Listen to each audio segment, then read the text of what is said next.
आज असार 15 गते अर्थात् दही चिउरा खाने दिनमा चाहिँ हामीले यसरी घरबाट निस्किएर एकदम रमणीय स्थान हुँदै हुँदै हुँदै चाहिँ हामी गइरहेको छौँ। हामी आज साखु स्थित सल्मटार नजिकै रहेको अपाङ्गता पुनर्स्थापना केन्द्रमा रहेका अनाथ तथा अपाङ्ग बालबालिकाहरूसँग बसेर एकदमै रमाइलो गर्ने, मिठो मिठो परिकारहरू उहाँहरूसँगै बसेर खाने, खुसी साटासाट गर्ने हेतुले चाहिँ त्यहाँतिरको लागि प्रस्थान गरिरहेको छौँ। अनि दिन पनि रमाइलो भएको थियो। आज खासै पानी पनि परेन, घाम लागिरहेको थियो।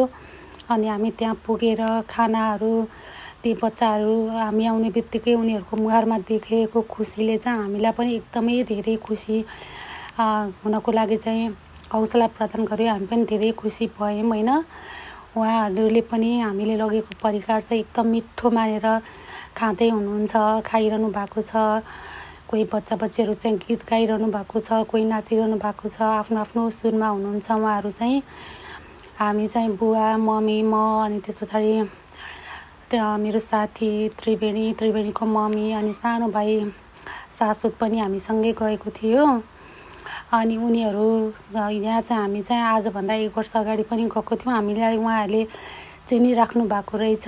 कोही साथीहरूले चाहिँ मान्छे नै नचिने त्यस्तो पनि हुनुहुन्छ। कोही साथीहरू सानो सानो बच्चाहरू भए पनि तपाईँ अस्ति नै पनि आउनुभएको थियो भनेर भनिराख्नु भएको थियो। अनि उहाँहरूसँग एउटा छोटो मिठो एउटा खुसीको क्षणमा चाहिँ यसरी सँगै बसेर उहाँहरूको मुहारमा पनि खुसी देख्न पाउँदाखेरि चाहिँ एकदमै रमाइलो महसुस भयो। सेवा गर्नको लागि चाहिँ धनभन्दा पनि मन ठुलो हुनुपर्ने रहेछ जस्तो लाग्यो क्या मलाई। खासै धेरै अब हामीले कसैलाई एक गाँस मिठो खाना दिएर हामीसँग भएको सम्पत्ति सकिने पनि होइन र बरु हामीले घरमा अर्को 2 छाक बरु कम खाउँला होइन, त्यो केही फरक परेन। तर जुन खुसी हामीले उहाँहरूसँग चाहिँ बाँड्न सक्यौँ आज, त्यसमा नै एकदमै खुसी महसुस भइरहेको छ क्या। कसैलाई दिएर होइन हामीले कहिले पनि रित्तिनु पर्दैन क्या। हामीले जति धेरै दिन्छौँ त्यसको 2 गुणा 3 गुणा बढी चाहिँ भगवान्ले हामीलाई फिर्ता गरिराख्नु भएको हुन्छ कि हाम्रो कर्मको फलस्वरूप। त्यही भएर कसैलाई सहयोग गर्नको लागि चाहिँ यस्तो सहयोगै गर्नुपर्छ भने चाहिँ जो चाहिँ अलिकति सक्षम छन्, अब हातखुट्टा सही छ, ती मान्छेहरूले मागे भने चाहिँ हामीलाई पनि दिन त मन लाग्दैन। तर उहाँहरू चाहिँ घरबारविहीन हुनुभएको, बुवा आमाले छोड्नु भएको, लावारिस अवस्थामा यसरी चाहिँ यो आश्रममा बस्न बाध्य हुनुभएको जति पनि साथीहरू हुन्छ, यो आश्रम खोल्नको लागि चाहिँ हाम्रो यहाँको सर पनि जसले चाहिँ यो स्थापना गर्नुभएको छ, यो आश्रम स्थापना गर्नुभएको छ, उहाँ पनि एकदमै शारीरिक रूपमा चाहिँ असक्षम हुनुहुन्छ। उहाँले आफ्नो पीडा बुझेर नै म जस्तै मान्छेहरूको पनि पीडामा म मलम लगाउन सक्छु कि भन्ने आशाले चाहिँ यो संस्था चाहिँ स्थापना गर्नुभएको रहेछ। एकदमै राम्रो र सराहनीय कार्य हो। जोसुकैले पनि यस्तो कार्य गर्नको लागि चाहिँ आँट र साहस चाहिँ जुटाउन धेरै नै कठिन पर्छ कि अरूलाई सहयोग गर्न सक्छु भनेर चाहिँ होइन। त्यसरी अगाडि बढ्न सक्नु नै सबभन्दा ठुलो कुरा हो क्या। सबैजना साथीहरूले चाहिँ मेरो पनि फोटो खिचिदिनु, म डान्स गर्छु, म गीत गाउँछु भनेर चाहिँ भनिराख्नु भएको छ। अनि अगाडि आएर नाच्दै हुनुहुन्छ, कोही नाच्दै हुनुहुन्छ, रमाइरहनु भएको छ। अब चाहिँ हामीलाई त त्यहाँ अझ बसिदिए हुन्थ्यो, उहाँहरूको अगाडि कुरा गरिदिए हुन्थ्यो भन्ने टाइपको त्यस्तो मेन्टालिटी उहाँहरूले चाहिँ बनाइराख्नु भएको छ क्या।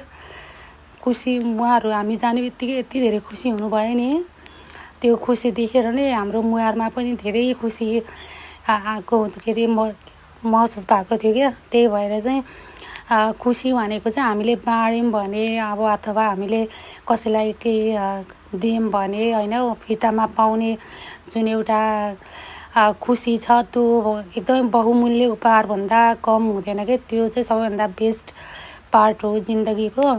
त्यही भएर खुसी बाँड्नको लागि चाहिँ के अरे अब आफूले कसैलाई खुसी दिन्छ भने पछाडि हामीले के अरे हामी पनि खुसी हुन्छौँ भन्ने किसिमले चाहिँ निस्वार्थ भावनाले के अरे कसैलाई सहयोग गर्नु भनेको चाहिँ एकदमै राम्रो कुरा हो, सराहनीय कार्य हो।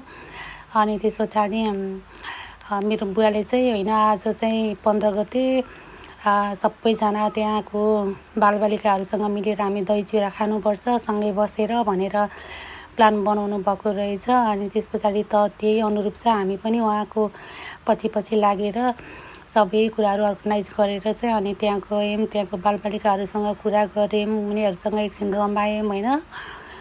अनि त्यस पछाडि उनीहरूलाई चाहिँ नगइदिए पनि हुन्थ्यो, हामी त्यहाँ बसिराख्दिए पनि हुन्थ्यो भन्ने चाहना के उनीहरूको चाहिँ।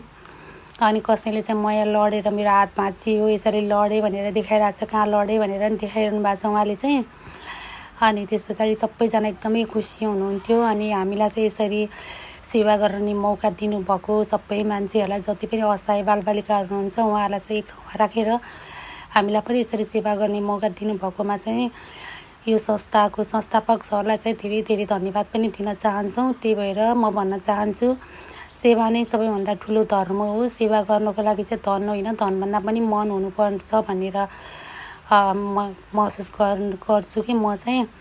त्यही भएर आफूसँग आफूले कमाएका केही पैसाहरू चाहिँ यताउति घुमेर त्यतिकै सकाउनु भन्दा पनि यस्ता बालबालिकाहरूलाई एक दिन खुसी दिन सक्यो भने हामीलाई यो खुसीले चाहिँ 1 वर्षसम्म काम गर्छ के, इनर्जी प्राप्त भइरहेको हुन्छ। त्यही भएर सबैजना जतिले पनि हेरिदिनु भएको छ धन्यवाद। हजुरहरू पनि जान सक्नुहुन्छ, गएर सहयोग गर्न सक्नुहुन्छ है त।